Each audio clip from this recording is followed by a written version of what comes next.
പ്രിയമുള്ളവരെ, വളരെ തിരക്ക് പിടിച്ച ജീവിത അനുഭവങ്ങൾ നിറഞ്ഞ ഒരു ലോക അന്തരീക്ഷത്തിലൂടെയാണ് നാം കടന്നു പോകുന്നത്. ജീവിതത്തിലെ നേട്ടങ്ങൾക്ക് പിന്നാലെ പായുന്ന മനുഷ്യൻ പലപ്പോഴും വിശ്രമിക്കാൻ മറന്നു പോകുന്നു. മനുഷ്യ മനസ്സിനെ അലോസരപ്പെടുത്തുന്ന ശബ്ദകോലാഹലങ്ങൾക്കിടയിൽ നിശബ്ദത അന്യമായിക്കൊണ്ടിരിക്കുന്നു. പലരും വിശ്രമം എന്നത് കഠിന പ്രയത്നത്തിന് ശേഷം മാത്രം ലഭ്യമാകുന്ന ഒന്നായി വ്യാഖ്യാനിക്കുന്നു. എന്നാൽ വേദപുസ്തകം വളരെ വ്യത്യസ്തമായ ഒരു സത്യമാണ് നമ്മെ ഓർമ്മിപ്പിക്കുകയും പഠിപ്പിക്കുകയും ചെയ്തത്. വിശ്രമം എന്നത് മനുഷ്യ ജീവിതത്തിന് അനിവാര്യമായ ഒരു ഘടകമാണ്. ശബത്ത് എന്നത് ദൈവത്തിൻ്റെ പദ്ധതിയാണ്. സകലത്തെയും സൃഷ്ടിച്ചതിന് ശേഷം ദൈവം വിശ്രമിക്കുകയും ആ ദിവസത്തെ ശബത്തായി നിയമിക്കുകയും ചെയ്തു. ഇപ്രകാരം ശബത്ത് എന്നത് വിശ്രമിക്കുവാനും സൃഷ്ടിയെ സമ്പൂർണ്ണതയിലേക്ക് നയിക്കുവാനുമുള്ള ഒരു അനുഷ്ഠാനവും ആചരണവുമാണ്. ശബത്ത് എങ്ങനെയാണ് സൃഷ്ടിയെ പൂർണ്ണതയിലേക്ക് നയിക്കുന്നതെന്ന് നൽകപ്പെട്ട പാഠഭാഗങ്ങളിലൂടെ നമുക്ക് ചിന്തിക്കാം. ഒന്നാമത്തെ ചിന്ത, ശബത്ത് സൃഷ്ടിയെ പൂർണ്ണതയിലേക്ക് നയിക്കുന്നു. ശബത്ത് സൃഷ്ടിയെ പൂർണ്ണതയിലേക്ക് നയിക്കുന്നു. ഉൽപ്പത്തി പുസ്തകം 1-ാം അധ്യായം 31 മുതൽ 2-ാം അധ്യായം 3 വരെയുള്ള വാക്യങ്ങളിൽ ദൈവം 6 ദിവസം കൊണ്ട് സകലത്തെയും സൃഷ്ടിച്ചതിന് ശേഷം തൻ്റെ സൃഷ്ടിയെ നോക്കി അത് നല്ലതെന്ന് കണ്ടു എന്ന് രേഖപ്പെടുത്തിയിരിക്കുന്നു. അതായത് 7-ാം ദിനത്തിലാണ് ദൈവത്തിൻ്റെ സൃഷ്ടി പൂർണ്ണതയുള്ളതായി തീരുന്നത്. ദൈവം പദ്ധതി ഒരുക്കിയിരുന്ന സൃഷ്ടിപ്പിൻ്റെ പ്രവർത്തനം പൂർത്തീകരിച്ചതിന് ശേഷം ദൈവം വിശ്രമിക്കുന്നു. ദൈവത്തിൻ്റെ വിശ്രമം ദൈവത്തിൻ്റെ ക്ഷീണാവസ്ഥയല്ല സൂചിപ്പിക്കുന്നത്. ഇത് തൻ്റെ സൃഷ്ടിയെ നോക്കുവാനും വിചിന്തനം ചെയ്യുവാനുമുള്ള ദിനമായിരുന്നു. അതുകൊണ്ട് തന്നെ 7-ാം ദിവസത്തെ ദൈവം വിശുദ്ധീകരിച്ച് വേർതിരിച്ചു. ഇത് സൂചിപ്പിക്കുന്നത് വിശ്രമമില്ലാതെയുള്ള പ്രവർത്തനങ്ങൾ സൃഷ്ടിയുടെ അപൂർണതയെയാണ് സൂചിപ്പിക്കുന്നത്. നമ്മുടെ പ്രവർത്തനങ്ങളെ തിരിഞ്ഞു നോക്കുവാനും വിലയിരുത്തുവാനും നാം സമയം കണ്ടെത്തേണ്ടതുണ്ട്. ശബത്തിനെ ദൈവം നിയമിച്ചത് മനുഷ്യൻ്റെ നന്മയ്ക്ക് വേണ്ടിയാണ്. ശബത്തില്ലാതെ മനുഷ്യജീവിതം പ്രവർത്തനനിരതമാകുവാൻ സാധിച്ചേക്കാം, പക്ഷേ അത് അർത്ഥപൂർണമാകണമെന്നില്ല. മനുഷ്യനെ ദൈവം സൃഷ്ടിച്ചത് പ്രവൃത്തികൾ ചെയ്യുവാൻ മാത്രമല്ല, ദൈവത്തെ ആരാധിക്കുവാനും കൂടിയാണ്. നേട്ടങ്ങളും ലാഭങ്ങളും മാത്രമാകരുത് നമ്മുടെ ജീവിത ലക്ഷ്യം. ലഭിച്ച നന്മകളെ ഓർക്കുവാനും അതിന് നന്ദി പറയുവാനും ഇടയാകണം. ആധുനിക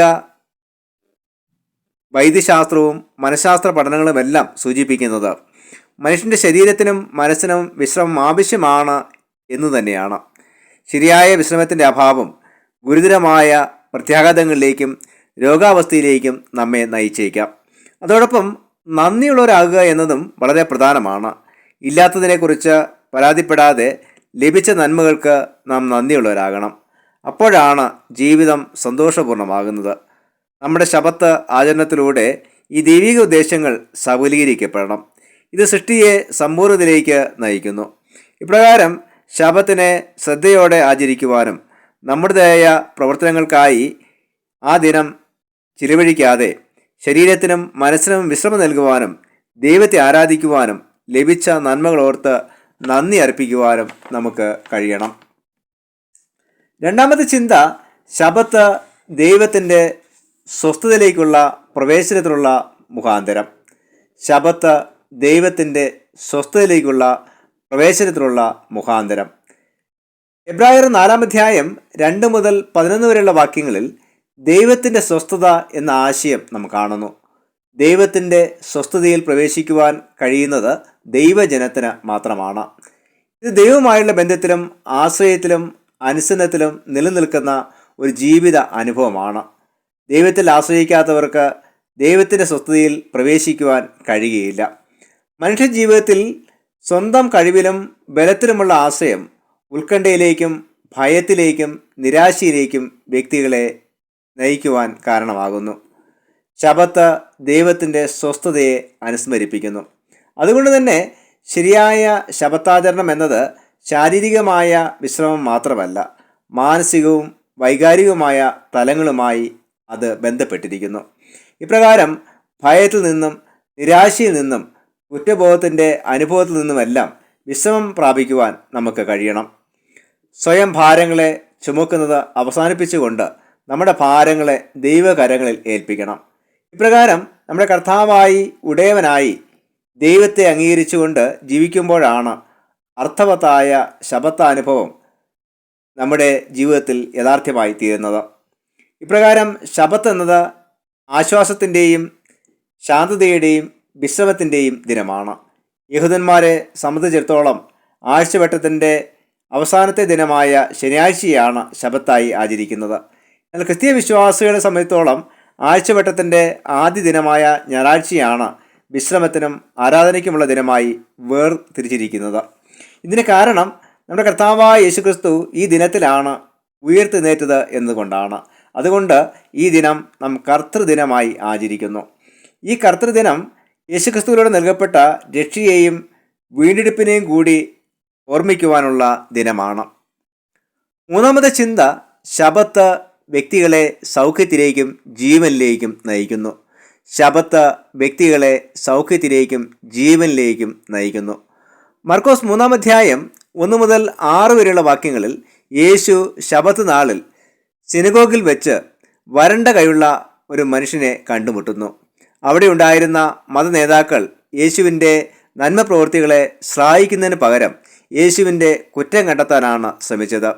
വരണ്ട കൈയുള്ള മനുഷ്യനെ യേശു ശബത്ത് നാളിൽ സൗഖ്യമാക്കുമോ എന്നവർ നോക്കിക്കൊണ്ടിരുന്നു. യഹൂദന്മാരുടെ വിശ്വാസപ്രകാരം ശബത്ത് നാളിൽ യാതൊരു വേലയും ചെയ്യുവാൻ പാടില്ലായിരുന്നു. എന്നാൽ യേശു വളരെ ശക്തിയുള്ളതും അർത്ഥവത്തായതുമായ ഒരു ചോദ്യം അവരോട് ചോദിക്കുന്നു.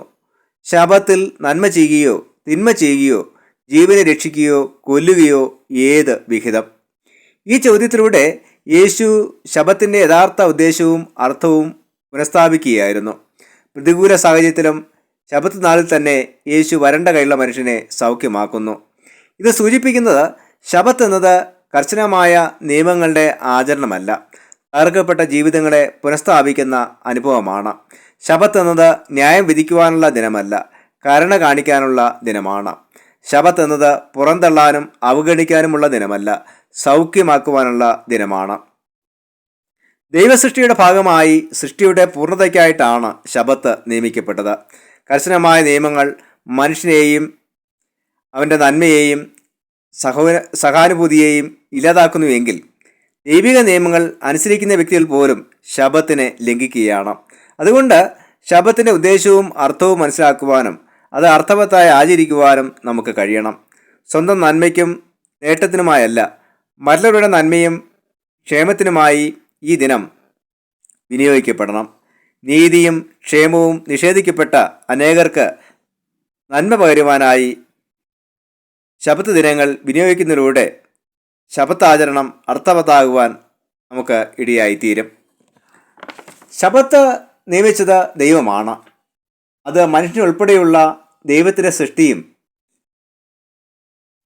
അതിൻ്റെ നന്മയ്ക്ക് വേണ്ടിയാണ് ശബത്ത് നിയമിക്കപ്പെട്ടത്. ശബത്ത് സൃഷ്ടിയെ സമ്പൂർണ്ണതയിലേക്ക് നയിക്കുന്നു. ശബത്ത് സൃഷ്ടിയെ ദൈവത്തിൻ്റെ സ്വസ്ഥതയിലേക്ക് പ്രവേശിപ്പിക്കുന്നു.